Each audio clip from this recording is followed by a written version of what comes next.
antes de partir. La primera es que cuando uno analiza la revolución bolchevique siempre tiene que tener dos cosas en la cabeza. Uno, que hay una ilusión de construir un mundo mejor. Es lo que un historiador francés, François Furet, dice, es el pasado de una ilusión, esta ilusión que llega a convertir al comunismo en una verdadera religión secular por la cual la gente está dispuesta a dar la vida, por la cual está dispuesta a trabajar en los más distintos lugares y tareas, porque quiere construir un mundo mejor y superar la injusticia existente. O sea, tiene eso de ilusión, porque ustedes que vienen al final de la historia, o sea, cuando ya ha pasado un siglo, pueden tener problemas de analizar la cuestión desde atrás, desde hoy. En cambio, hay que analizarla también qué significaba en 1915 o 1910 la posibilidad de construir el comunismo, y en la Unión Soviética se construye el primer comunismo en el mundo.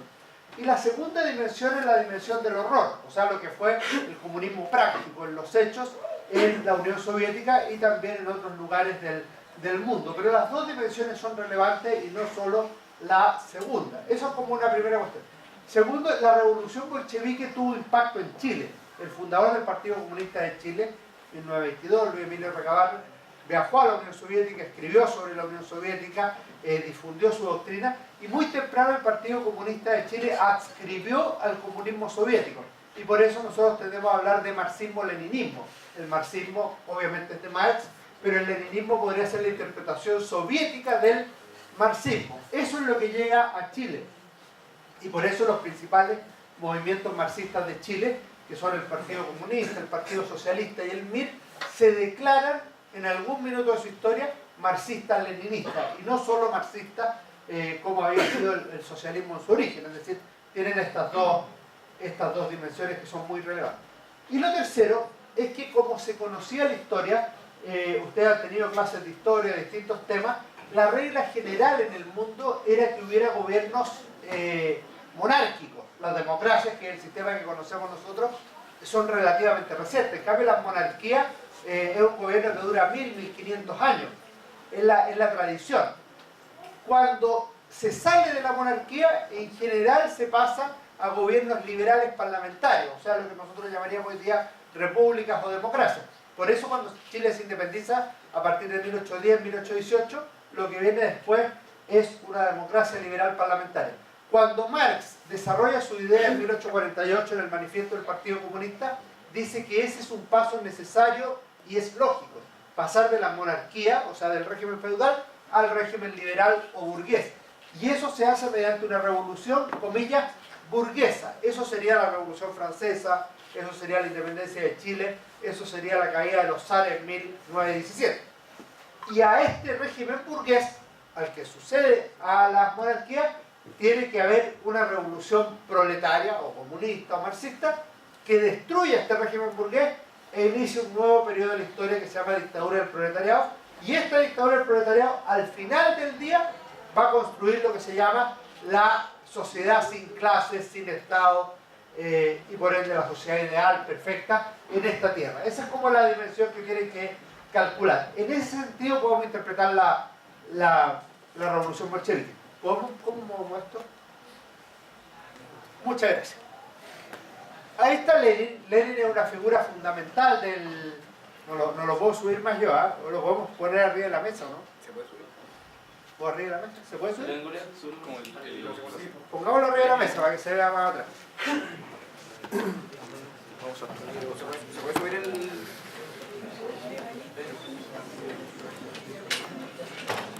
Se puede subir.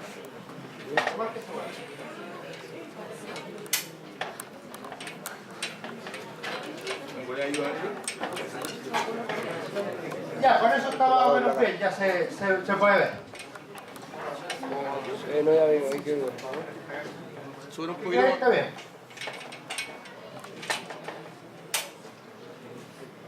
¿Estamos? Perfecto. Ahí tenemos a Lenin. Lenin nació en 1870, Vladimir Ilich Ulyanov, y yo pongo dos claves fundamentales que a mí me parecen. Lenin tiene un pensamiento revolucionario, él es marxista, es un gran teórico marxista. De hecho, en 1917, el mismo año de la revolución, empieza a escribir El Estado y la Revolución, que es un libro fundamental, relativamente accesible, y lo termina de escribir en el año 18, o sea, cuando ya ha triunfado la revolución bolchevique. Lo que quiero decir con esto es que Lenin es un hombre intelectualmente muy capaz y un teórico muy importante. ¿Y por qué esto es relevante? Si Lenin hubiera muerto en 1916, aún así sería muy importante. Para que ustedes vean, las obras completas de Lenin en español tienen 55 tomos de unas 500 páginas cada uno. O sea, y el estado de la revolución debe ser como el 27, o sea, está como en la mitad de su vida. Es un hombre muy capaz en términos intelectuales. Y lo segundo es que él combina la acción revolucionaria con el pensamiento revolucionario. Hay personas que solo son teóricas, ese es el caso de Marx. Hay personas que son pensamiento y acción, ese es el caso de Lenin. Y Lenin en 1902 toma un par de decisiones relevantes. Funda el movimiento de los bolcheviques, que es un sector del Partido Socialdemócrata ruso. Y por otro lado, él dice que en política el 10% es inspiración y el 90% es trabajo, acción revolucionaria. O sea, el pensamiento es un 10%, el 90% es la acción. Esta es una idea que ya había planteado en su minuto Marx. Si ustedes leen a Marx, tiene un documento que se llama Las tesis sobre Feuerbach. Y en la tesis 11 dice, los filósofos se han dedicado a comprender el mundo de distintos modos. De lo que se trata es de transformarlo. O sea, no basta con decir, mira, el mundo es así, sino que cómo lo transformamos en un mundo nuevo. Adelante. ¿Qué dice Lenin que va a haber? Dice, primero va a haber el derrocamiento de los Romanov. Es un minuto en que el régimen de los zares, la monarquía rusa no se discute, entonces es muy aventurado. Si bien había habido algunos atentados ya contra los zares, pero estamos en 1902. En 1905 recién hay una revolución importante. Él dice, primero van a caer los zares, después de los zares va a haber un gobierno liberal, democrático, burgués, y sobre ese gobierno democrático burgués va a haber una dictadura del proletariado, es decir, una revolución marxista, una revolución proletaria. O sea, seguirían estas tres fases que yo les dije hace un minuto. En 1917, cuando cae el régimen de los zares, estamos hablando febrero-marzo del año 17, se funda un régimen liberal parlamentario y van a haber elecciones para elegir un congreso, a diferencia de los regímenes presidenciales como el que tenemos en Chile. En Chile nosotros elegimos al presidente de la República directamente. En los sistemas liberal parlamentarios se elige el Congreso y el Congreso elige al presidente de gobierno, primer ministro, como se llame, en su caso. Ese es el caso de España o Inglaterra, por ejemplo. En Rusia hicieron lo que conocían, un régimen liberal parlamentario. Van a hacer elecciones para la Duma del Congreso, el Parlamento ruso, y la mayoría de los comunistas dicen, ya, pues, ganemos las elecciones del Parlamento ruso, de la Duma. Y ahí Lenin plantea lo siguiente: ¿qué nos distingue de un partido burgués si lo que queremos es tener más influencia en la Duma y no hacer la revolución? Entonces Lenin hace girar un poco la posición de los bolcheviques. Lenin es minoría dentro de los bolcheviques y los bolcheviques son minoría dentro de Rusia, y él dice, hagamos la revolución. Y entre abril, en que él lanza las tesis de abril, y octubre, él prepara esta revolución. Y una de las tesis que tira sobre la mesa es todo el poder para los soviets. Los soviets no tienen traducción española, vendría a ser una especie de consejos obreros. Y todo el poder para los soviets significa no darle el poder al régimen liberal parlamentario, a la Duma, sino que dárselo a la gente que está en la calle. En los soviets, los bolcheviques también son minoría. O sea, no hay una mayoría bolchevique en los soviets. En octubre, cuando Lenin dice de nuevo todo el poder para los soviets, explicita qué quiere decir. Dice, todo el poder para los soviets hoy significa la insurrección. Es la orden de cambiar el gobierno. O sea, transparenta un poco que todo el poder para los soviets no es solo darle el poder a los consejos obreros, sino que reemplazar el gobierno existente. Y ese es un cambio de paradigma fundamental, y eso le permite en octubre, noviembre, quedarse con el poder en la Unión Soviética. Construir el primer régimen comunista de la historia es algo muy difícil, no es una cuestión que se haga de un día para otro. Todos los procesos revolucionarios son complejos. Si ustedes ven Francia, después de la revolución, tuvo 9-10 años con 3 constituciones, varios gobiernos, la guillotina y un montón de otras cosas que terminan con Napoleón. O sea, no es fácil hacer una revolución. Lenin tiene que hacer exactamente lo mismo, construir un régimen comunista sobre el cual no hay antecedentes, o sea, no hay que decir, oye, copiemos el modelo que siguieron en todos lados. Si ustedes se fijan, después de la Segunda Guerra Mundial, Estonia, Letonia, Lituania, Alemania Oriental, Polonia, Hungría, Checoslovaquia, Rumania, Yugoslavia, todos los países de Europa Oriental siguen el modelo soviético. Pero los soviéticos no tienen qué modelo seguir, tienen que inventarlo en la práctica. Entonces, ¿qué hace Lenin en términos prácticos? Crea la Checa es la policía secreta del Estado, después se va a cambiar de nombre a NKVD, KGB, pero es la misma idea de la Checa, que la dirige un polaco, Dersinski, o de origen polaco, y la idea es tener un control político del poder. Segundo es que Lenin crea los campos de concentración, que ustedes se lo van a encontrar con una palabra que es un acrónimo ruso que se llama Gulag.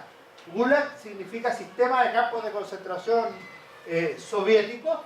El último gran libro sobre los campos de concentración es de una norteamericana casada con un polaco que se llama Anne Applebaum, que se llama precisamente Gulag.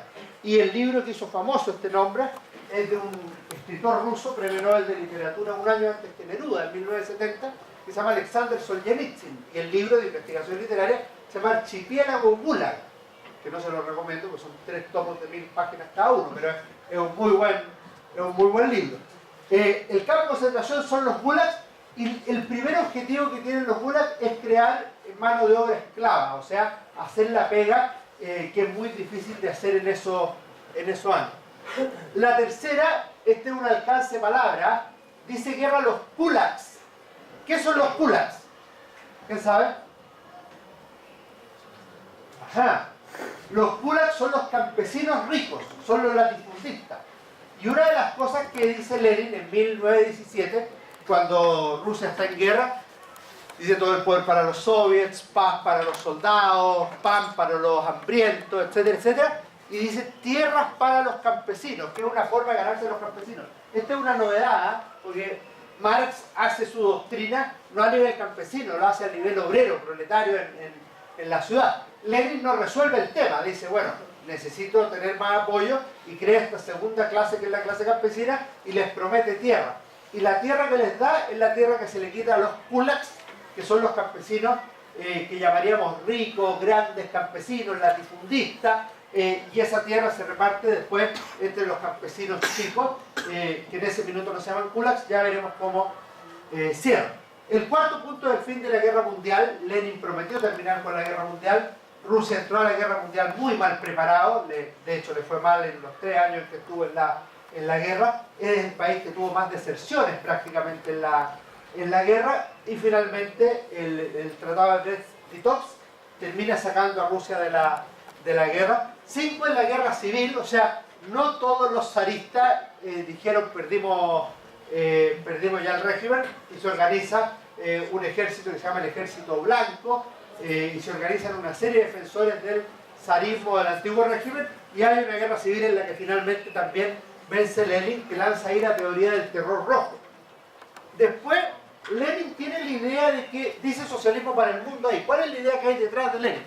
Él dice que el régimen socialista debe ser un ejemplo para el resto del mundo. O sea, aquí lo que va a haber es una cadena revolucionaria que parte en Rusia y que de Rusia se va a expandir al mundo. Lenin tenía una teoría que es bien interesante, también es original, es de él, se llama el capitalismo fase superior del imperialismo, que le da título a un libro de Lenin, y él lo que dice es que así como la burguesía oprime al obrero dentro de un país, el imperialismo, es decir, la burguesía internacional, oprime a los países pobres en el mundo. Entonces lo que hay que hacer es una guerra internacional. Es súper interesante esa teoría, porque esa es la que usa el Che Guevara en los años 60. O sea, cuando el Che Guevara hace su revolución y se va a Bolivia y se va a África, no solo en Cuba, es porque dice que hay que hacer una lucha mundial contra el imperialismo. Imperialismo entendido como capitalismo a escala mundial. Y de hecho en los años siguientes a la revolución bolchevique, si ustedes se fijan, el año 19 se divide el Partido Socialista Italiano y se crea con Palmiro Togliatti y Antonio Gramsci, que es más conocido, el Partido Comunista Italiano, y en Alemania están a punto de hacer una una revolución también, de hecho se produce en un lugar pequeño de Alemania, pero finalmente se frustra y queda la Unión Soviética como un único régimen comunista durante muchos años. Lenin tuvo atentados contra su vida, y yo les dije, Lenin nació en el 70, 1870, murió el 24, y Lenin estuvo enfermo al menos un par de años, o sea, él se alcanzó a preparar para la muerte y para dejar el régimen en nuevas manos. No tenía muy claro a quién le quedaría el régimen, pero uno de ellos es Stalin. Pasemos eso. El Estado soviético es el primer ejemplo de Estado totalitario del siglo XX. Los Estados totalitarios, el nombre de Estado totalitario no lo dan los soviéticos, lo dan los italianos. Es una frase que dice Benito Mussolini: todo en el Estado, todo dentro del Estado, nada fuera del Estado, nada contra el Estado. O sea, Benito Mussolini es el gran estatista del siglo XX. Él es fascista, es socialista, tiene una concepción de Estado muy presente, pero los totalitarismos no solo es el fascismo, también es el nazismo y también es el soviético. Y la lógica del Estado totalitario es no controlar solamente el poder político, sino también controlar la vida social. Eso está magistralmente narrado por Orwell en 1984, que es una novela, es obviamente es una novela basada en la realidad, pero es novela. Adelante. Fíjense, este es un documento de Lenin que se conoció en 1992, o sea, cuando cae la Unión Soviética. Lo reproduce Robert Service en una de las mejores biografías que hay sobre Lenin. Service fue profesor en Oxford, yo tuve la suerte de ser alumno de él un trimestre, era un tipo absolutamente extraordinario, uno de los grandes cultores de la historia del bolchevismo. Tiene también biografías sobre Stalin y sobre Trotsky, además de historia de la Revolución Rusa. Fíjense lo que dice Lenin para atacar a los kulaks, o sea, a los campesinos ricos. Camaradas, la insurrección de 5 distritos de kulaks debería sofocarse implacablemente. Los intereses de toda revolución exigen hacerlo porque se está librando en este momento en todas partes la última batalla decisiva contra los kulaks. Es necesario dar un ejemplo. Y aquí es lo que dice Lenin que hay que hacer: ahorcar y asegurarse que se haga a plena vista de todos a un mínimo de 100 kulaks ricos y explotadores conocidos. 2. Publicar sus nombres. 3. Requisarles todo el grano que tengan, ya están muertos, así que es lo mismo. 4. Designar rehenes de acuerdo al telegrama de ayer. Hacerlo de tal modo que en 100 kilómetros a la redonda la gente pueda ver, temblar, saber y gritar: están ahorcando y ahorcarán a los kulaks explotadores. A la recepción del telegrama, puesta en práctica. Vuestro Lenin. Ese vuestro es como con cariño Lenin. Buscar gente dura de verdad. Claro, no es fácil ir a matar a 100 kulaks ricos. Ahora, ¿por qué hace esto Lenin? Esa es la lógica revolucionaria. La lógica revolucionaria debe asegurar el éxito de la revolución. Y si hay insurrección en 5 distritos de kulaks y no se actúa implacablemente, se corre el riesgo de perder la revolución. ¿Siguiente? Ahí están los dos amigos, Lenin y Stalin. Stalin fue un hombre de confianza de Lenin. Era bastante hosco Stalin, no era un hombre tonto como lo pintan en algunos lados, era bastante inteligente. Lo que ocurre es que al lado de Lenin todos palidecían, porque Lenin era muy inteligente. Stalin era uno de los dos posibles sucesores de Lenin. El otro era Trotsky, que era un tipo brillante que termina siendo asesinado en México. Eso está narrado magistralmente en un libro de Leonardo Padura que se llama El hombre que amaba a los perros. Stalin era un tipo muy duro, muy rústico, muy bruto. Eso le gustaba a Lenin para consolidar el poder, pero no le gustaba como sistema permanente. De hecho, Stalin una vez subió y bajó por teléfono a la Krupskaya, que era la compañera de Lenin. Entonces Lenin le dijo que o le pedía disculpas a la Krupskaya o cortaban todo tipo de relación. Stalin, que no era tonto, le pidió disculpas a la Krupskaya. Y era cuando Lenin estaba enfermo, entonces dice una cosa como así: no, si no es Lenin el que lo dice, es su enfermedad, que es como decir, está medio tontito, está venido a menos, no le digamos tanta cosa a él. ¿Qué piensa Lenin sobre Stalin? Esto está escrito en el testamento de Lenin, o sea, lo podemos registrar, no es solo una deducción mía. Primero lo considero inescrupuloso y amoral. Lenin tiene una cosa que de repente se ha dicho que Lenin era amoral, y se habla de la amoralidad leninista. Ustedes lo van a leer en alguna parte. Yo prefiero hablar de moralidad revolucionaria, que es distinta a la tradición central de la ética cristiana. La tradición central de la ética cristiana resume la moral en haz el bien y evita el mal. La moral revolucionaria es bueno todo lo que sirve a la revolución, es malo todo lo que impide la revolución. Esa es la moral revolucionaria. Lenin no es amoral, es de moral revolucionaria, pero considera que Stalin sí es amoral, o sea, es capaz de hacer el mal por sí mismo y no porque sirve a alguna causa. Me dijiste que estaba Otto Dor en alguna sala. Les voy a contar una anécdota a propósito de esto de Otto Dor, a propósito de la moralidad de Stalin en un minuto más. En segundo lugar, dice, el camarada Stalin ha ido ocupando mucho poder en el último tiempo y no estoy seguro de que lo use siempre bien.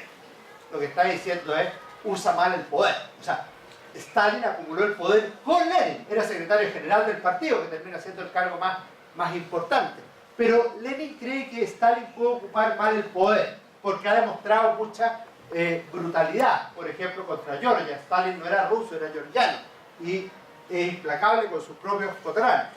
En tercer lugar, lo encuentra demasiado rústico y poco educado. Esta crítica es bien interesante, porque se supone que los comunistas son el régimen de los obreros, y los obreros son más rústicos y menos educados. Y lo que dice Lenin es, lo cual, ser rústico y poco educado, no es un mal entre nosotros los comunistas, pero sí lo es en un hombre que ocupa tanto poder como Stalin. O sea, no es un problema de los comunistas, sino de una persona que tiene tanta poder. Y lo último dice que Stalin, si llega a ocupar el poder, el partido se va a dividir. De hecho, el partido ya estaba dividido. Cuando habla sobre Trotsky, dice que era muy burocrático, que era demasiado pagado su inteligencia. O sea, tampoco tiene claro que Trotsky pueda gobernar. Y nombra a otros, a Zinoviev, Kamenev, Bukharin y otros. Y claro, nadie está preparado para gobernar. Poco menos que le falta decir a Lenin, conviene que yo viva. Y ahí dejamos.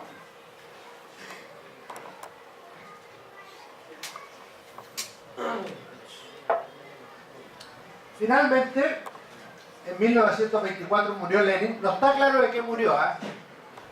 Yo le doy 4 razones que se han dado: sífilis, neurastenia, operación de la bala en el cuello. O sea, a Lenin trataron de matarlo, de hecho le dispararon y estuvo a punto de morir. Finalmente se salvó, no lo atendieron en un hospital, lo atendieron en el partido, y arteriosclerosis cerebral. Ahora, claro, yo una vez le pregunté a mi hermano cómo podíamos saber de qué murió. Mi hermano es médico y dice, no, te aseguro que murió de un ataque cardíaco.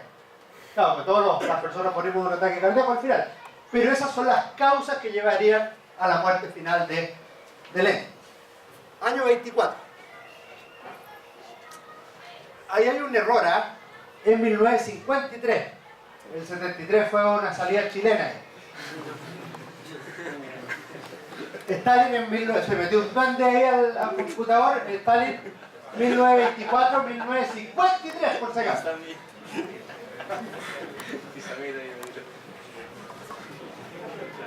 1953, ¿ya?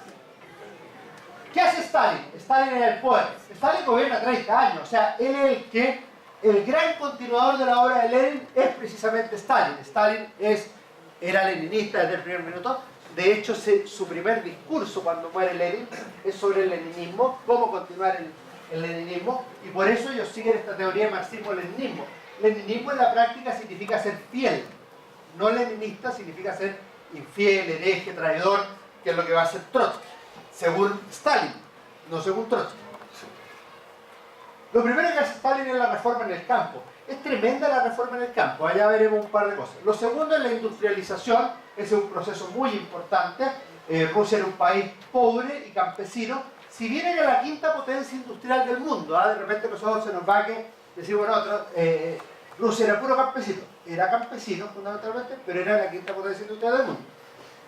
Lo tercero que hace Stalin es lo que un historiador llama la autodestrucción de los bolcheviques, o sea, la propia destrucción del Partido Comunista Soviético. la Segunda Guerra Mundial, la expansión del comunismo y finalmente la muerte. Y con esto vamos a ir avanzando hacia el final. Démosle. Fíjense la colectivización. La colectivización es pasar el campo a manos colectivas. Esto significa, es un eufemismo para decir estatales. Lenin no pasó los campos a manos estatales, se los pasó a los campesinos. El problema es que con eso empezaron a surgir campesinos con campos y eso como pequeños burgueses. Entonces Stalin dice que cerrar esto. Y eso tiene dos ideas fundamentales. La primera es distanciarse de Marx y Lenin.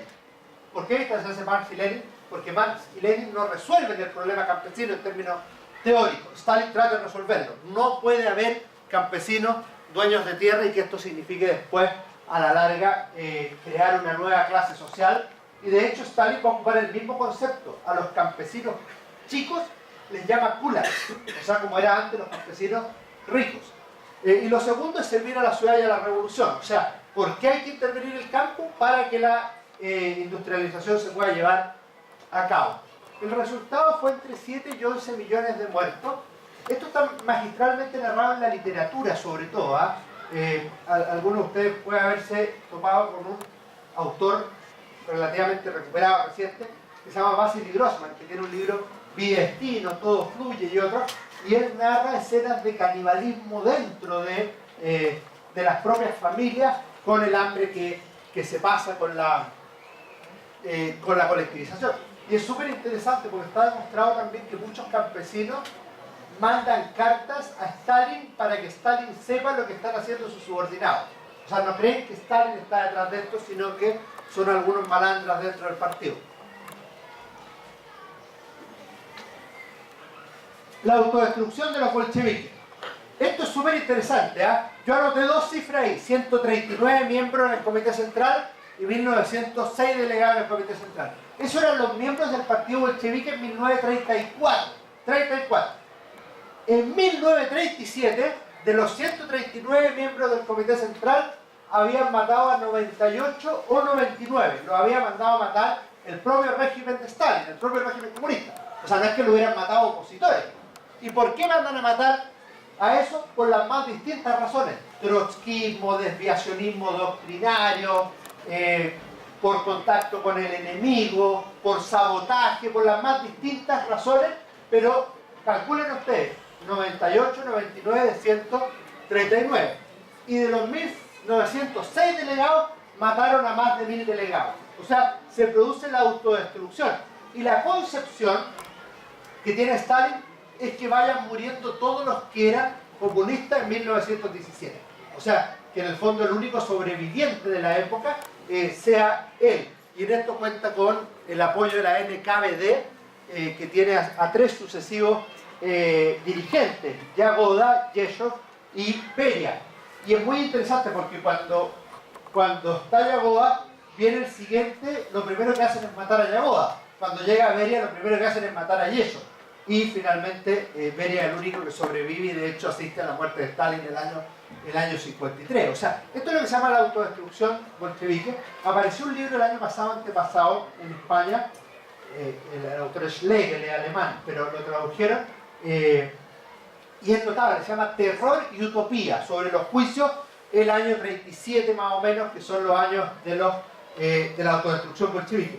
Y hay otro libro, para el que les guste, un libro relativamente chico, que tiene 2 traducciones al castellano. Una se llama Oscuridad al Mediodía, que es la traducción literal del título en inglés. El otro se llama Arthur Kessler.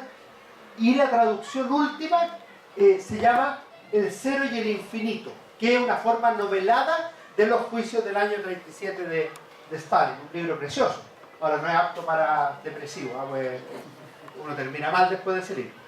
Y no hay que leerlo antes de comer tampoco.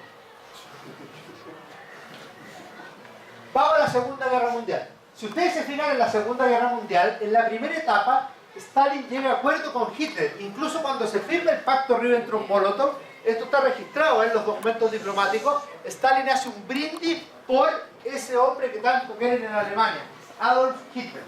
Hubo un brindis solamente. Y ese se llama pacto Ribbentrop-Molotov. Y por eso cuando se invade Polonia, si ustedes se acuerdan, Hitler invade Polonia por el oeste. Pero cuando se divide Polonia, una parte del este queda para Rusia de inmediato. y Stalin le tenía ganas a Polonia hace rato porque le caían muy mal los polacos. Y al final se divide en Polonia entre Hitler y Stalin. Pero después Hitler en la Operación Barbarroja decide invadir Rusia en 3 niveles, ¿se acuerdan? Norte, centro y sur, con una cantidad de armamento absolutamente extraordinaria que todos pensaron que iba a llevar a la victoria a Hitler. Pero Hitler comete el error de Napoleón y finalmente es derrotado. Y eso lleva a la rebelión soviética, y Stalin cambia el concepto y esta guerra con Hitler le llama la Gran Guerra Patriótica. Ahora, sin perjuicio de eso, el país que más muertos tiene en la Segunda Guerra Mundial es precisamente Rusia, que llegó a unos 10 millones de muertos. Adelante. Después de la guerra, el hombre más importante del mundo es Stalin. No es Roosevelt, porque Roosevelt murió en medio de la guerra, casi al final. Y por eso la bomba atómica en Hiroshima y Nagasaki la lanza Truman, no Roosevelt. Roosevelt murió en la fase final. Los otros hombres importantes, Mussolini y Hitler, están muertos. Mussolini lo mataron y quedó patas arriba. En el caso de Hitler se suicidó en el búnker de la Cancillería alemana el año 45, con lo cual están fuera. Y Churchill, el año 45, después de la guerra, pierde las elecciones. Bien curioso, pero pierde las elecciones. Con lo cual el único sobreviviente de la guerra importante, de hecho hasta el presidente chileno murió después de la guerra, Juan Antonio Ríos, pero eso no es relevante, pese a que Chile le declaró la guerra a Japón un día después de que lanzaron la bomba atómica en Japón. Yo estoy seguro que un día los japoneses nos van a cobrar esa, ¿eh? Hay que ser muy capaz de declarar la guerra el día después de la bomba atómica. Bueno, Stalin gana y llega a ser el hombre más importante del mundo. Stalin consolida el comunismo. ¿Y cómo lo consolida?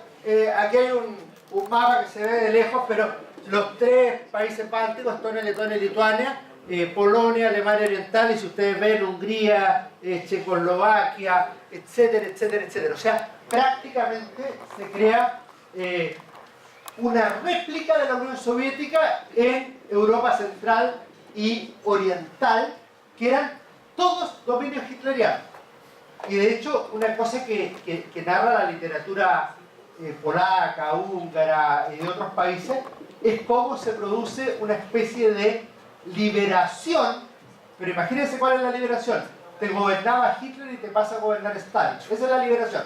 Entonces, esto lo narra, por ejemplo, un polaco que fue premio Nobel de Literatura en el año 80, Czesław Miłosz, y tiene un libro que se llama El poder cambia de mano, y narra esa paradoja, que el poder sale de los nazis, pasa a los comunistas y los polacos siguen igual de mal. Y lo mismo hace Sándor Márai en un libro que se llama Liberación, lo mismo le pasa a Hungría. Y el libro más fantástico que he leído yo en mi vida, es top 3 de todas maneras, se llama La Hora 25, y uno muestra que en toda Europa Oriental, de Virgil Georgiou, en toda Europa Oriental y Central, se produce precisamente este cambio y creación del comunismo. Y lo tercero es que la consecuencia del triunfo de Stalin y la primacía soviética es el inicio de la Guerra Fría. O sea, lo que dice Churchill en su famoso discurso del año 46 es que se ha levantado un telón imaginario de acero o de hierro que divide al mundo libre del mundo comunista. Y eso es lo que da origen a la llamada Guerra Fría. ¿Ya? El año 53 murió Stalin, ahí sí que está bien puesto. Fue un terremoto universal, ¿eh? Fue tan universal que en Chile también hubo homenaje a Stalin, por ahí por el 16, 18 de marzo. Él murió el 5 de marzo. La gente no se atrevía a entrar a donde él estaba, porque había que despertarlo y no despertaba. Entonces le decía, oye, entra a ver qué pasó. No, entra vos, pues. Nadie se atrevía a entrar así. De hecho, ustedes saben que llega un minuto en que aparentemente están rodeando la cama de Stalin y aparentemente Stalin está muerto, y Beria, que es el líder de la NKVD, dice una cuestión así como: por fin murió este desgraciado, infeliz, no sé qué, tira toda una cuestión así. Y Stalin, que está muerto teóricamente, mira a Beria así. Y Beria se tira al suelo, arrodillado, y dice: perdón padrecito, yo no quería decir eso, no sé qué, y al rato se muere, así que se salvó Beria. Y de hecho Beria es el primero en hablar con el sucesor de Stalin, que es Nikita Khrushchev, diciendo cómo vamos a contar los crímenes que se han cometido. Dicen que la conversación fue en el baño para que nadie lo escuchara. En la Guerra Fría, para que ustedes sepan, se tira la cadena, cosa de que el que está grabando escuche el ruido de la cadena y no lo que están hablando los otros para callar.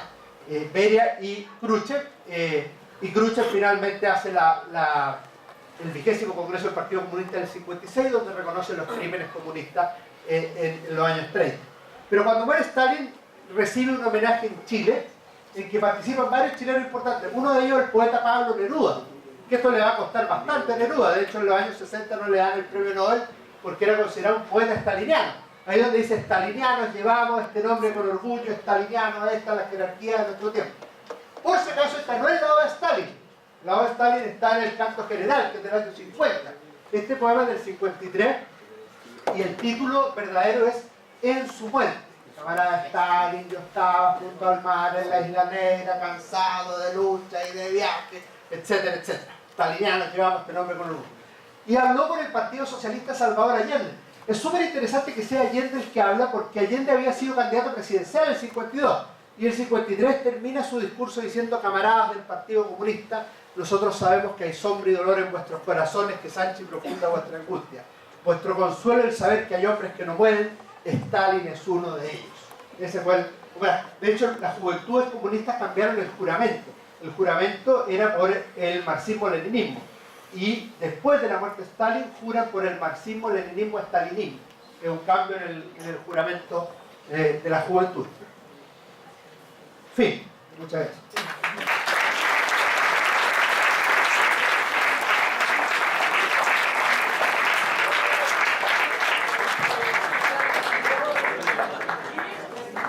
Ahora la idea es dejar un espacio de preguntas sobre el tema, así que si alguien tiene alguna pregunta, que levante la mano y le acercamos el micrófono para que haga la pregunta. ¿Nombre? Salvador. Técnica puede ser entre la revolución rusa, la comunista y la revolución comunista de China. En China. Ya. Tienen varias diferencias. Es muy buena la pregunta. La revolución de China triunfó el 49, la de Rusia el 17. Ambas son marxistas. En el caso de la revolución china, es una revolución que se inicia desde el campo, que es el modelo que sigue el Che Guevara en América Latina. No sigue el modelo soviético, ni el de Marx. En ese sentido, la revolución china marca ese cambio. La revolución se hace desde el campo. En segundo lugar, la revolución china se distancia de los rusos en términos de dominio del comunismo mundial. En el comunismo se crea en el siglo XX lo que se llama la Internacional Comunista, la Comintern, a la que escribe Chile y casi todos los países del mundo. Los chinos están fuera de eso. O sea, la Internacional Comunista reconoce, es como una iglesia, reconoce un papa, que es el máximo exponente de la Unión Soviética, una religión, que es el marxismo-leninismo, una estructura de poder. Los chinos están fuera de esa estructura de poder, y de hecho, si tú te fijas, cuando se produce la revolución cubana en el año 59, 10 años después de la China, se produce una lucha se llama sino-soviética o chino-soviética. Y los partidos en Chile y en América Latina se dividen. El Partido Comunista apoya a China, el Partido Comunista apoya a Unión Soviética. El MIR, por ejemplo, es más cercano al Che Guevara, al trotskismo, o sea, antisoviético, y a los chinos. Los socialistas obviamente están divididos, esa era como la lógica del momento. Entonces también tienen diferentes versiones internacionales. Te cuento una anécdota que me la contó un empresario que fue a invertir a Chile en los años 70. Yo le pregunté por qué fue a invertir a Chile en los años 70 si Chile era comunista y en Chile gobernaba Pinochet. O sea, era como raro. Me dijo, por lo mismo. Yo lo aprendí ahí. Los chinos querían conocer el régimen de Pinochet. ¿Y por qué querían conocer el régimen de Pinochet? Porque en sus análisis internacionales, estoy simplificando, dijeron, los rusos odian a Pinochet, los norteamericanos odian a Pinochet, debe ser bueno. Esa era la lógica. O sea, para ver cómo estaban peleados. Acá y acá. ¿Nombre? Joaquín. ¿Por qué cree que consigue usted, luego de toda esta manera histórica, y viendo cómo es que después cayó la Unión Soviética y los demás países con dictadura socialista, por qué cree que hay partidos y asociaciones que siguen empeñándose en llegar al poder, siendo que ya se comprobó históricamente como modelo que fracasó? Ya. Fíjate que todos los modelos históricos, todos, han fracasado. O sea, no hay ninguno que haya sido exitoso. Ahora, voy a matizar lo que acabo de decir. ¿Por qué sabemos que todos han fracasado? Porque todos han terminado. O sea, no hay nadie que quiera restaurar el Imperio Romano, la polis griega, la monarquía francesa. O sea, en ese sentido, todos los sistemas tienden a fracasar. Si tuvieras Chile, nadie quiere restaurar la revolución en libertad de Frei Montalva o el gobierno de Pinochet o la Unidad Popular. O sea, hay los procesos históricos tienen caducidad, no son eternos. Pese a lo que quieren los dueños de los procesos. Hitler decía que su gobierno iba a durar 1000 años, no el suyo, el de los nacionalsocialistas. Entonces, eso te lo digo como historiador, primero como telón de fondo de la... Ahora, en el siglo XX se enfrentan tres grandes doctrinas, corrientes, ideologías. El liberalismo, el comunismo y el fascismo. Fascismo en sentido amplio. El fascismo fue derrotado en la Segunda Guerra Mundial, con lo cual queda liberalismo-comunismo. Si tú te fijas en los años 60, ¿quién iba a ganar la Guerra Fría? Era evidente que le iba a ganar Unión Soviética. No era evidente que le iba a ganar Norteamérica. De hecho, ustedes saben que se junta Khrushchev, el primer ruso, el año 59 con Nixon, me parece. O con Eisenhower, con uno de los dos. Le dijo, ¿cuándo se creó Estados Unidos? Digo, hace 170 años. Ah, perfecto, nosotros nacimos hace 50 años. En 10 años más los vamos a sobrepasar y los vamos a mirar para atrás y los vamos a saludar con cariño. Ahora, lo notable no es que lo diga. Yo también puedo decir, oye, yo voy a ser presidente de la República y nadie vota por mí. Lo notable es que eso se creía. O sea, había un ambiente que tendía a creer.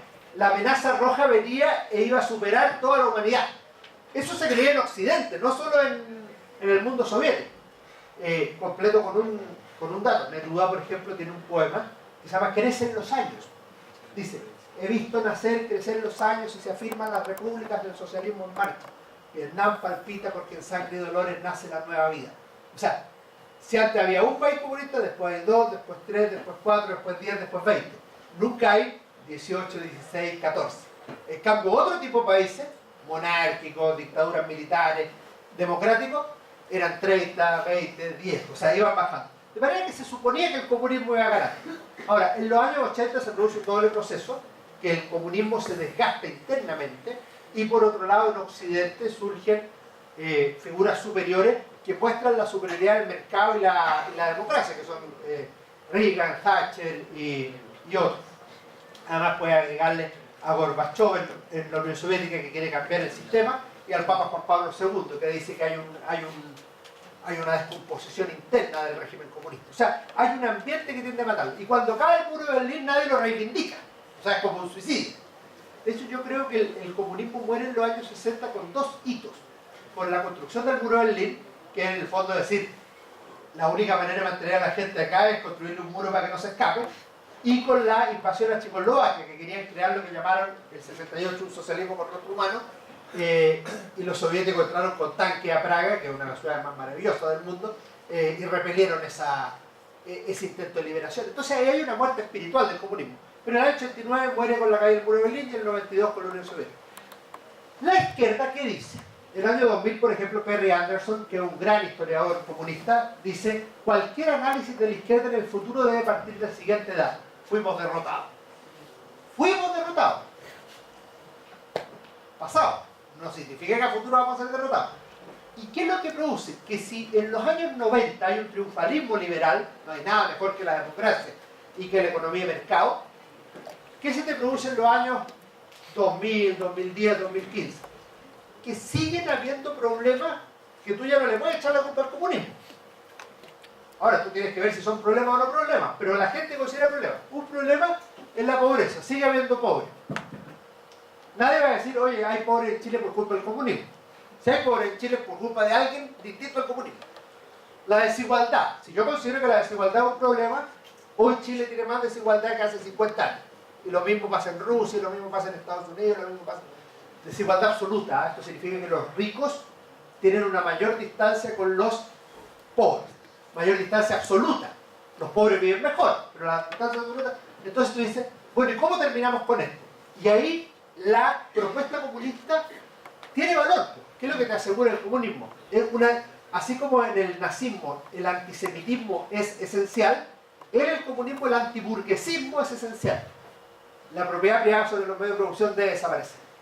Ahora, ellos no te aseguran que eso va a ser exitoso. ¿Qué te aseguran? Que no va a haber grandes desigualdades. Y efectivamente es así. Entonces, en filosofía tienen que haber visto ustedes por qué elegimos las cosas. Las elegimos por lo que tienen de bueno.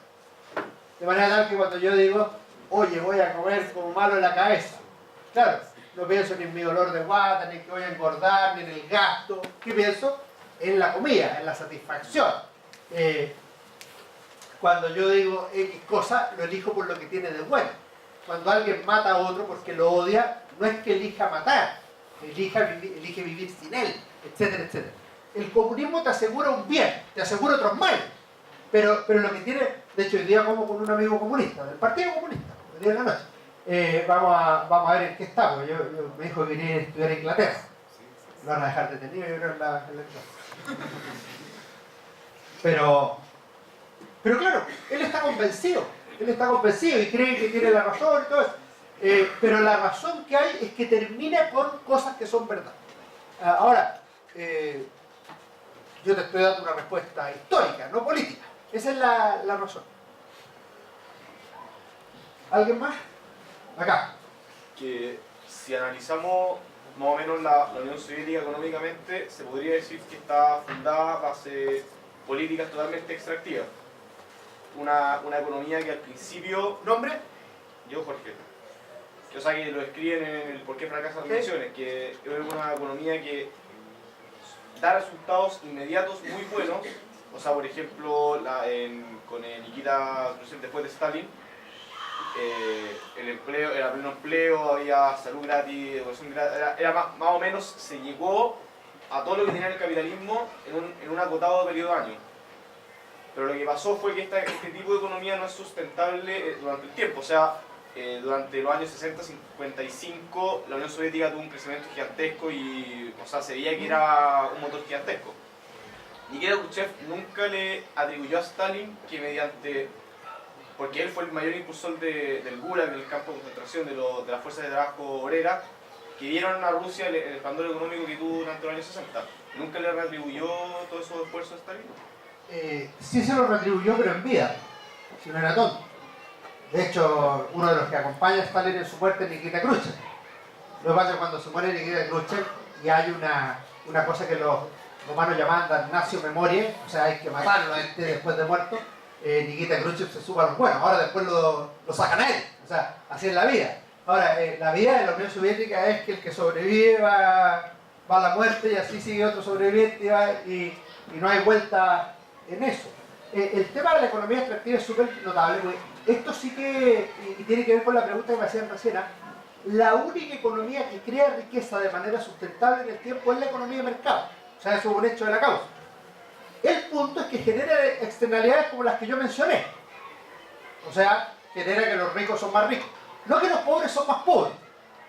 Son menos pobres, pero aumenta la distancia. Entonces, si tú pones en la desigualdad el problema, te genera un problema. Un problema, por ejemplo, no sé si han visto a Alexis Sánchez, cuánto va a ganar, o cuánto podría ganar. Claro, va a ganar mucho más que yo. Lo cual no es ningún mérito, la mayoría gana más que yo, pero en el fondo, claro, es una distancia cada vez más grande, que es propio de la economía capitalista o de mercado. No, en Unión Soviética el único que siempre le reconocen todo es a Lenin. Eso lo hace Stalin, Khrushchev, Gromyko, Brezhnev, Gorbachev. Todos le reconocen a Lenin. En cambio los demás están divididos. ¿Allá atrás? ¿Nombre? Dale.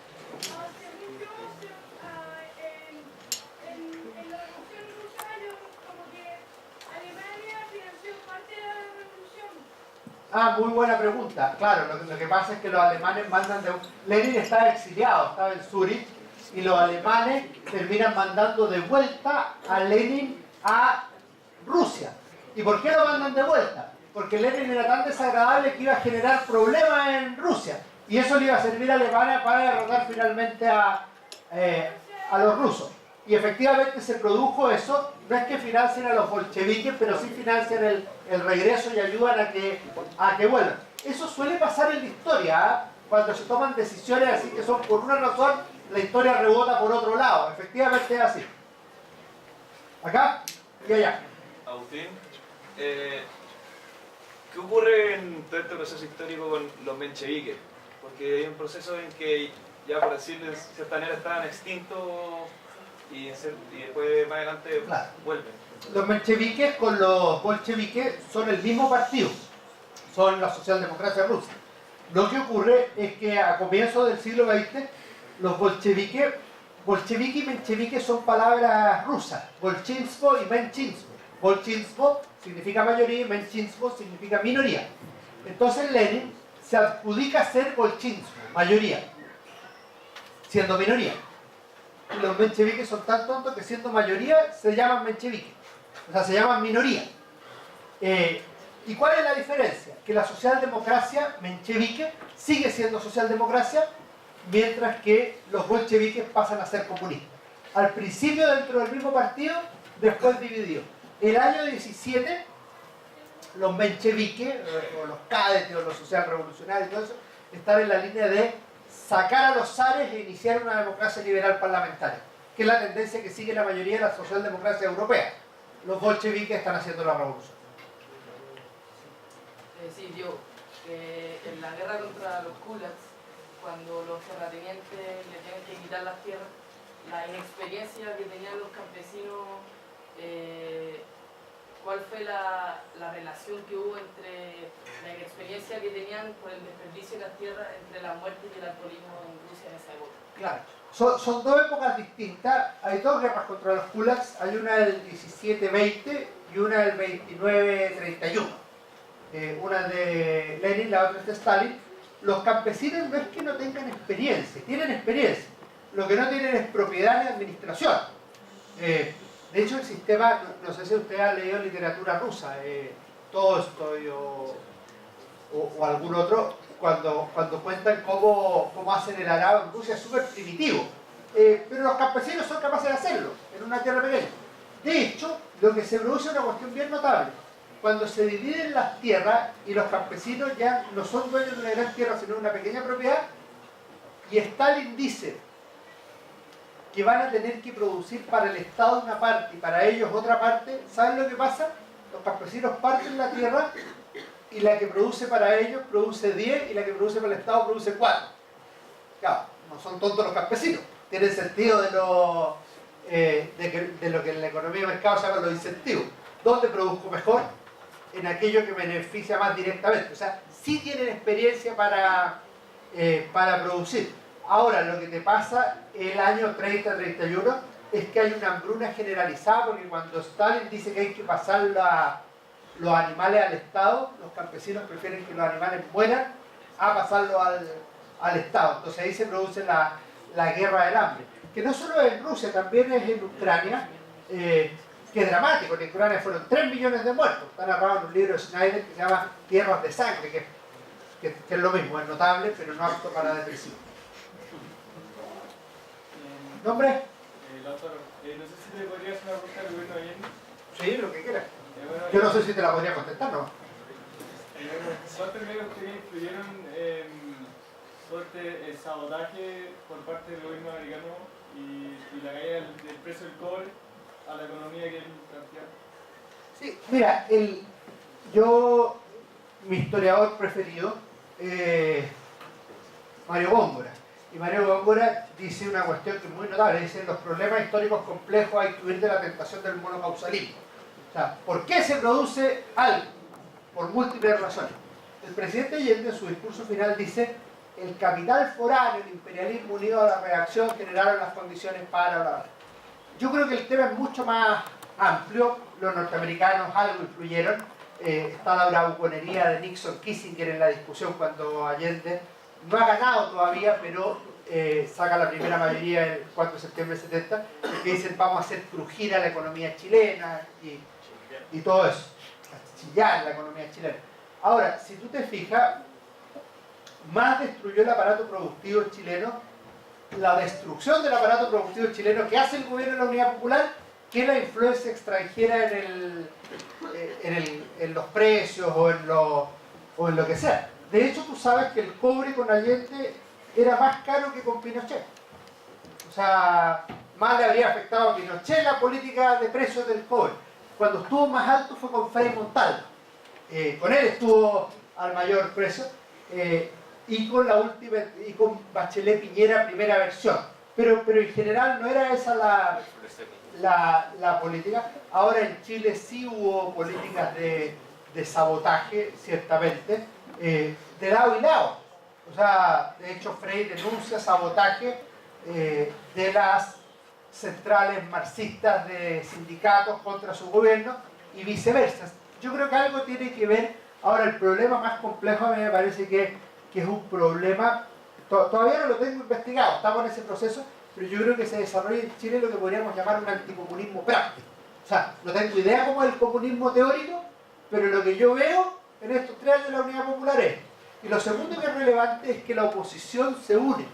Antes estaban divididos en 3 tercios, uno de los tercios se une a la derecha, que es la democracia cristiana, y en las elecciones decisivas, que son las del 73, derrotan al gobierno del presidente Allende. Entonces, tú no tienes cómo hacer una revolución por la vía democrática porque no tienen mayoría para aprobar ninguna ley. La oposición tampoco puede sacar a Allende por la buena, porque necesitaba 2 tercios del Congreso y no los tiene. Bueno, eso hace que durante el año 73 ambos llamen a las Fuerzas Armadas para resolver el conflicto. El presidente Allende dice el 21 de mayo del 73 que existe el riesgo de la guerra civil.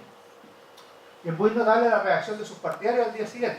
Los comunistas, que son muy disciplinados, empiezan a rayar las paredes de Santiago, no a la guerra civil.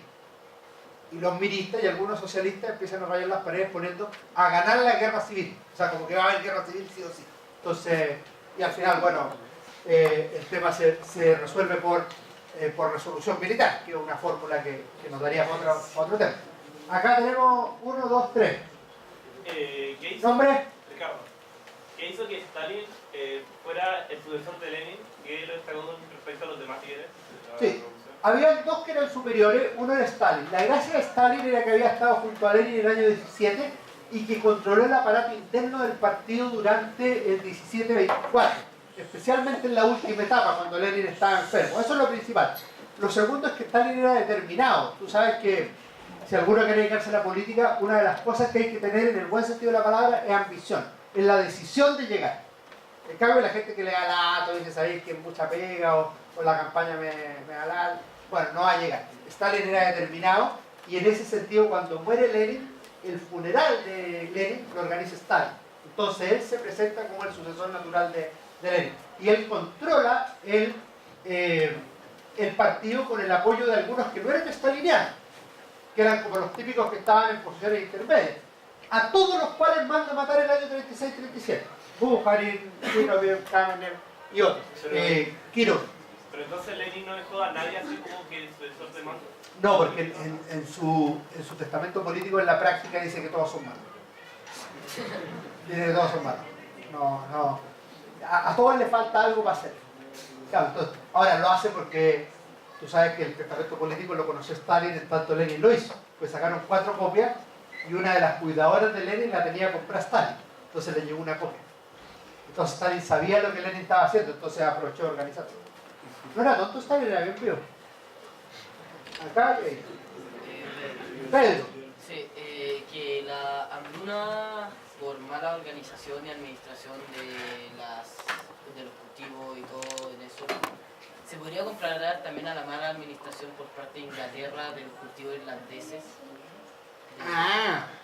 Ese es otro tema. Sí podría compararse, tú estás hablando de las papas irlandesas, de cuando se produjo la hambruna irlandesa. Yo ese es un tema que no he estudiado, lo he seguido solo por la literatura, por las cenizas de Ángela y esas cosas. pero podría ser. Ahora, la verdad es que periodos de hambruna asociados a peste, errores de producción y todo eso, han habido muchas veces y con regímenes distintos. O sea, no es un caso exclusivamente comunista. Yo creo que en el caso comunista es por la política de expropiación. En ese sentido no sería parecido. ¿Nombre? Andrés, ¿por qué se da la necesidad de crear estos campos de concentración llamados gulags y quiénes son los que van a parar allá? Ya. Los campos de concentración teóricamente son para disidentes políticos, peligrosos y todo lo demás. La verdad es que es más Urbi et Orbi. En la primera etapa lo que dice Anne Applebaum es que van a parar ahí mano de obra esclava.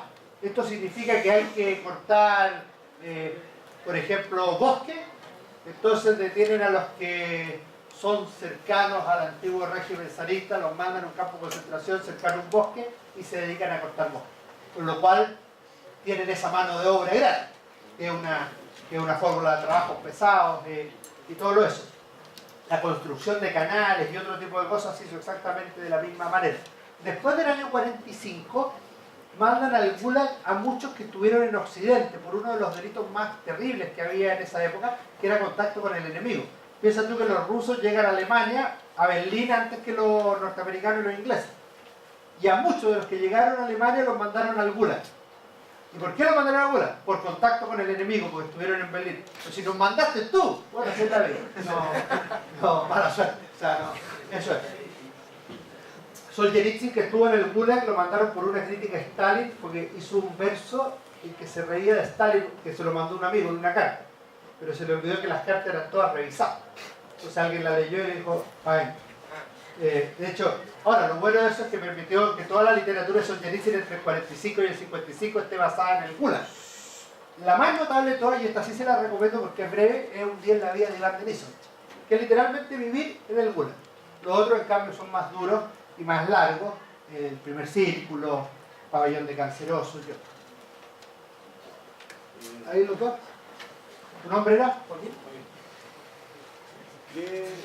¿Cuál es la diferencia del comunismo bolchevique que se jugó en la Unión Soviética con el que se encuentra actualmente en Corea del Norte, y si es que cree que el modelo norcoreano sea sustentable o pueda llegar a un tiempo más sin enfrentar posiblemente con Estados Unidos?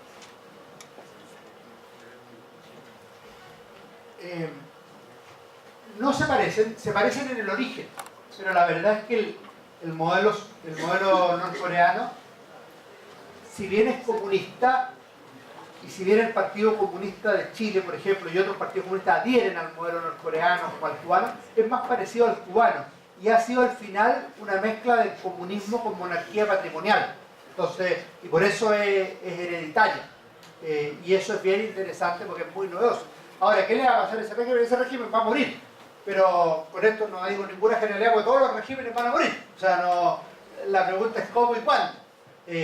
Lo más probable es que termine muriendo por la fuerza. O sea, si ¿cómo le dicen? No me acuerdo, el padrecito, el líder, todo lo demás, que aprendió a leer a los 0 años, a manejar a los 1 año y todas las demás cuestiones. No, sí sé, pero ¿cómo le dicen? Le dicen una fórmula, era el supremo gran líder, o cosas, porque si comete el error de atacar militarmente a Estados Unidos, yo creo que lo que Estados Unidos está esperando es que lo ataque. Pues claro, es la manera de liquidar al régimen. Porque ahí no va a haber elecciones, no va a haber ni una cuestión. Ese es el régimen más cerrado del mundo. No hay ni un régimen más cerrado, entonces es imposible salir de eso. Pero claro, ¿cómo se logra? Con la fuerza, pero para eso él tiene que provocar. Es súper difícil que el mundo acepte una invasión. Y súper difícil que alguien cargue con la culpa de haber invadido. Ahora yo te puedo asegurar, sin conocerlo mucho, que el presidente norteamericano está con ganas. Está con ganas, está disponible. ¿Qué tipo de economía tenía la Rusia de Lenin y Stalin internacionalmente? Un segundo, que voy a sacarle una foto al público para que me crean que estuve acá.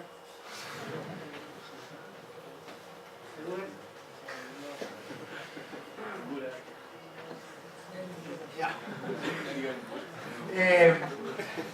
La economía internacional era una economía de colaboración. De hecho, el sistema tenía lo que se llamaba el Pacto de Varsovia, que era el equivalente a la OTAN de los países del Atlántico Norte, que era una colaboración interna con un régimen de subsidio a los países socialistas reales o comunistas. Con un montón de becas, había universidades internacionales donde estudiaban gratis todos los que querían ir a estudiar. Ahora eran universidades que en general se enseñaba marxismo, no era para estudiar ingeniería o no sé qué. Y en el caso de Cuba se sostiene el sistema cubano en base a la ayuda rusa, porque como es un sistema quebrado económicamente, la única manera es que la mantenga a la mesa del papá. Y eso es súper interesante porque cuando Allende va a pedir, no Allende, el presidente Allende va a pedir ayuda rusa, los rusos no le dan ayuda. Y no le dan porque no están dispuestos a tener una segunda Cuba. O sea, les sale muy caro. De hecho, le ofrecen, los rusos son represados, le ofrecen préstamos, préstamos para que compren productos rusos. Medio préstamo, no sirve para. Entonces, es colaborativa en algunos momentos y en otros lados es un poco más realista. Allá. ¿Y dos más? ¿Nombre era? ¿Cuál fue la aceptación cultural de las otras 15 repúblicas que se habían revelado? ¿De alguna forma complicada de irse por el que... No hubo aceptación cultural, hubo suma. No, o sea, tú te refieres a... ¿Reaccionaron la gente? Pero, Bielorrusia, Kazajstán, Uzbekistán, todas las repúblicas. No, esa fue una unidad forzada, literalmente forzada, hubo represión en toda la zona. La más dura en términos de Estonia, Letonia y Lituania son muy chicos, entonces no hubo tanta resistencia, pero la hubo, sobre todo religiosa. En Ucrania hubo resistencia en serio. O sea, no, de hecho, si tú te fijas, en la primera etapa de la guerra de la invasión alemana, muchos de los poderes locales ayudaron a Alemania contra los rusos, por esta idea de que se estaban liberando del tirano ruso. Y al final las pagan todos. Esta cuestión se paga pero no hubo una adhesión así como voluntaria, ni mucho menos. Culturalmente hubo más bien resistencia. ¿Nombre? Domingo. De alguna forma siempre se ha dicho que el régimen comunista como tal, cuando surgió, se basaba en una economía planificada realmente como controlada por el gobierno y no el comercio externo ni el libre comercio. Pero de alguna forma al día de hoy no existe ningún régimen que se diga comunista y que cumpla con esa ley. Por ejemplo, hasta el régimen coreano, muy cerrado que sea, ellos promueven su turismo, por ejemplo. ¿Y qué es eso? Comercio abierto a otros países. Entonces, de alguna forma, lo que han demostrado el régimen comunista es que no se puede sostener sobre sus bases. Sí, estoy de acuerdo, pero yo le haría un matiz. En Cuba también se promueve el turismo. Yo estuve en Cuba, no estuve como turista, estuve por razones profesionales. Estuve para el 50 aniversario de la Revolución Cubana, en el 2009, el 1 de enero. Pero el hotel era estatal. Y el hotel, cuando yo llegaba al hotel, había un sapo que decía, ya llegaron. Que era un tipo que era conserje, pero que en realidad era de la policía. O sea, no es un sistema de mercado en el sentido que tenemos un hotel y que cada uno instala lo que quiere. No es así. Es un sistema centralmente planificado incluso en la hotelería. Y lo mismo, tú no vas a cajas de cambio y cambias dinero. Hay un dólar cubano y un dólar norteamericano y cada uno depende de quién pague y dónde vas, qué paga y qué no paga. O sea, no es un sistema de turismo libre. Entonces, dicho en otras palabras, puede no tener la rigidez de los primeros años del régimen soviético, pero es un sistema centralmente planificado. Y lo mismo en el caso de Venezuela, que es un modelo súper difícil de clasificar. Pero de alguna forma subsiste en gran parte del capital que viene de otros países. Sí, claro, pero fíjate que no es por el turismo ni por tareas, ¿cómo llamaríamos la palabra? Productivas de algún tipo, es por envío de remesas del exterior. No es que esa es la regla general y que es la que va a terminar sosteniendo al sistema. En el caso de Venezuela es un poco distinto, porque está en una transición donde invertir un peso es muy caro. O sea, cualquier cosa que tú hagas es a fondo perdido. Por aquí había... Acá, no, perdón, allá uno, acá. Comparando con los otros modelos comunistas de Rusia, que la palabra comunismo se ha vuelto tan universal que, contextualizándola con el día de hoy, está perdiendo las bases o el fin que le quería dar Marx o Lenin. Sí, sí. Hoy día, mira, en dos palabras lo que te diría Marx es: la sociedad burguesa, donde los medios de producción son privados y el Estado está al servicio de la burguesía, debe ser reemplazada mediante una revolución proletaria por una sociedad donde los muchos que tenían poco tienen el poder sobre los pocos que tenían mucho. O sea, una lucha de clases. Y eso se llama dictadura del proletariado. La dictadura del proletariado es un sistema político-económico transitorio para llegar a la sociedad sin clases. La sociedad sin clases es el comunismo. O sea, cuando tú dices comunismo hoy, si quieres llamarle comunismo en serio, usando con el rigor de la palabra, nunca ha existido. Lo que ha existido son regímenes comunistas en etapa de dictadura del proletariado. Una vez la Camila Vallejo fue a un programa de televisión y el periodista le dijo: pero en Cuba hay comunismo. Y ella le contestó: no, en Cuba no hay comunismo. Y el periodista se enredó entero. Bueno, ¿y qué es lo que hay? No hay comunismo, porque el comunismo es el estado final de la historia de la humanidad. Es el equivalente a un católico del cielo. Entonces, ¿hay cielo? Sí, pero no acá en la tierra, en el cielo.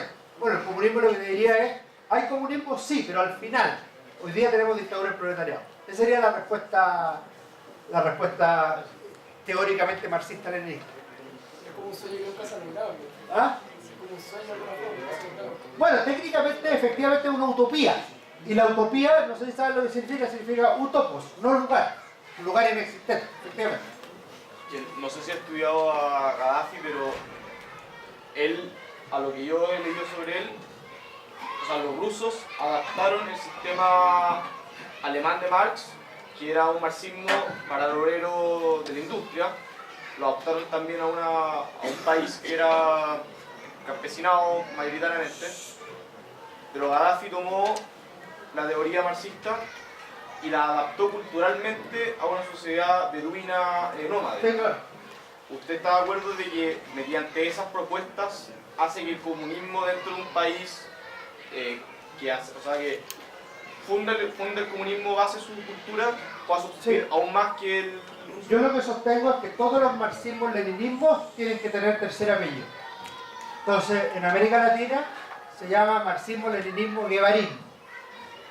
En Libia se llamaría marxismo-leninismo-beduinismo o jalafismo. Sí. O sea, tú partes de un atributo común y le agrega al final la diferencia específica, que es la única manera de que se aplique y tú puedas llevarla a cabo, porque si no, no te sirve. El premio Gaddafi, ¿saben quién se lo ganó? Hugo Chávez. Hugo Chávez se ganó en 2008 el premio Gaddafi, en 2007. Bueno, estamos justo en el tiempo, así que damos por finalizada la exposición de Alejandro. Lo queremos agradecer entregándole un premio. Muchas gracias.